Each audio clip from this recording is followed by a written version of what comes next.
नमस्कार। रोजमर्रा की जिंदगी में फैसले लेना कई बार कितना मुश्किल हो जाता है ना? हाँ, बिल्कुल। आज हम इसी कला पर बात कर रहे हैं। हमारे पास स्वामी अपराजितानंद जी के एक प्रवचन का अंश है जो गीता के नजरिए से इसे समझने में मदद करता है। जी। तो आइए खंगालते हैं कि इस विमर्श से निर्णय लेने के बारे में कौन सी खास बातें सामने आती हैं, मतलब जो शायद हमारे रोज के फैसलों में काम आ सके। बिल्कुल। और ये देखना काफी दिलचस्प है कि हजारों साल पुराना ज्ञान आज की भागदौड़ भरी जिंदगी में भी कैसे राह दिखा सकता है। हाँ, जहाँ इतने सारे विकल्प हैं, दबाव है, जी। स्रोत कुछ बहुत अहम सिद्धांतों पर रोशनी डालता है।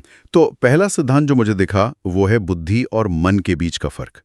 कहा गया है कि फैसले बुद्धि से लें, मन से नहीं।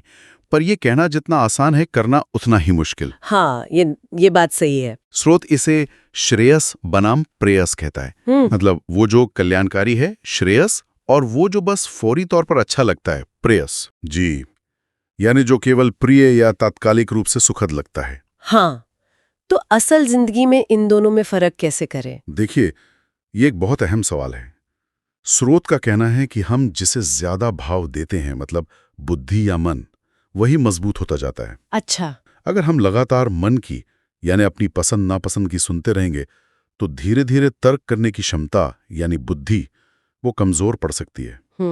हद तो यह है कि कमजोर बुद्धि फिर गलत इच्छाओं को भी सही ठहराने लगती है। ओह हाँ, जस्टिफिकेशन देने लगती है। बिल्कुल। इसलिए लगातार बुद्धि की बात मानना, भले ही वो मुश्किल लगे, वो एक तरह का तपस है, मतलब अनुशासन या आत्मसंयम। तपस, हाँ।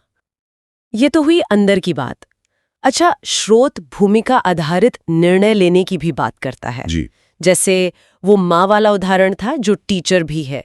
अब वो अपने ही बेटे का पेपर जांच रही हो तो उसे माँ की तरह सोचना चाहिए या टीचर की तरह?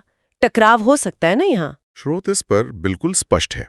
ऐसी स्थिति में हमेशा उच्चतर यानी ज्यादा बड़ी और जिम्मेदार भूमिका को प्राथमिकता देनी चाहिए। अच्छा, उच्चतर भूमिका। हाँ, स्कूल के संदर्भ में टीचर की भूमिका माँ की निजी भूमिका से बड़ी है, क्योंकि उसमें निष्पक्षता है, ज्यादा लोगों के प्रति जवाबदेही शामिल है।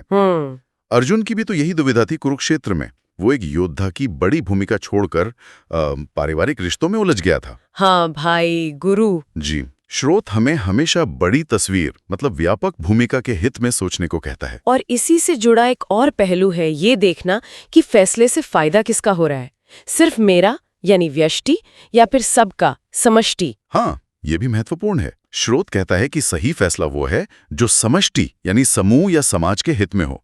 पर क्या ये हमेशा मुमकिन है, मतलब प्रैक्टिकली? स्रोत का तर्क है कि व्यक्ति का असली हित समष्टि हित में ही छिपा होता है, असल में देखा जाए तो। जैसे? कोई उदाहरण? जैसे टीम गेम में खिलाड़ी निजी रिकॉर्ड के बजाय टीम की जीत के लिए खेलता है ना? हाँ, सही बात है। या जैसे शरीर पर चोट लगे तो हाथ खुद ब खुद सिर बचाने आगे आ जाता है, क्योंकि सिर पूरे शरीर के लिए ज्यादा जरूरी है।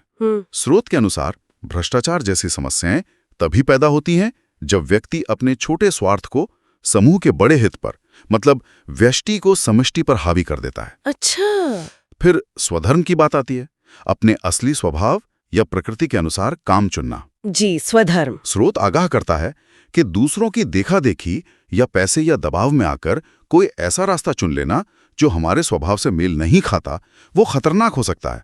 ऐसा क्यों? क्योंकि स्वधर्म वो काम है जिसमें हमें स्वाभाविक खुशी मिलती है, संतुष्टि मिलती है, भले ही वो मुश्किल हो या उसमें शायद नाम ना हो। स्रोत कहता है कि परधर्म यानी दूसरे का काम या रास्ता अपनाना इसलिए खतरनाक है क्योंकि इससे हमारी अपनी पुरानी आदतें या गहरी प्रवृत्तियां, जिन्हें वासना कहा गया है। वासना, हाँ, गहरे संस्कार। जी। वो खत्म नहीं होती, बल्कि नई और उलझाने वाली आदतें बन जाती हैं।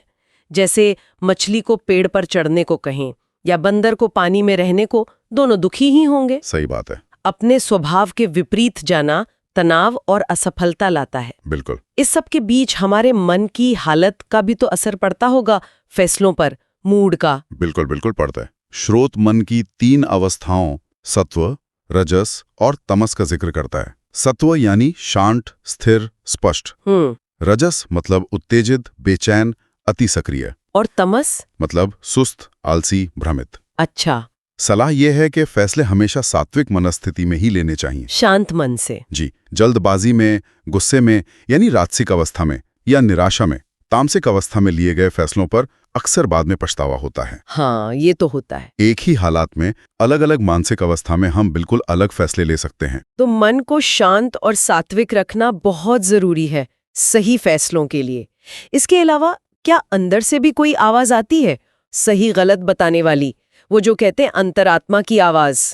हाँ, स्रोत कहता है कि अगर कोई फैसला लेने के बाद या सोचते वक्त मन में गहरी बेचैनी या अपराध बोध महसूस हो, तो ये एक इशारा है कि शायद वो रास्ता सही नहीं है। अच्छा, एक सिग्नल जैसा। हाँ, एक सिग्नल। इसे आप ईश्वर का मार्गदर्शन समझें या प्रकृति के नियम से भटकने का संकेत। इस अंदरूनी आवाज को सुनने के लिए थोड़ा शांत होना और आत्ममंथन करना जरूरी है, वरना बाहरी शोरगुल में ये दब जाती है। बिल्कुल।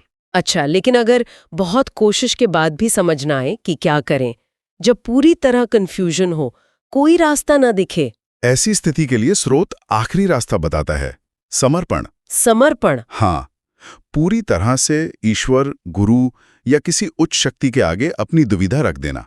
ठीक वैसे ही जैसे अर्जुन ने आखिर में श्री कृष्ण के सामने हथियार डाल दिए थे और मार्गदर्शन मांगा था। तो ये हार मान लेना हुआ या मदद मांगना? नहीं, ये हार मानना नहीं है, ये अपनी सीमा को स्वीकार करना है। विनम्रता से ये मानना कि मुझे समझ नहीं आ रहा, कृपया रास्ता दिखाएं। इससे हमारा अहंकार पीछे हटता है और मदद के लिए दरवाजा खुलता है।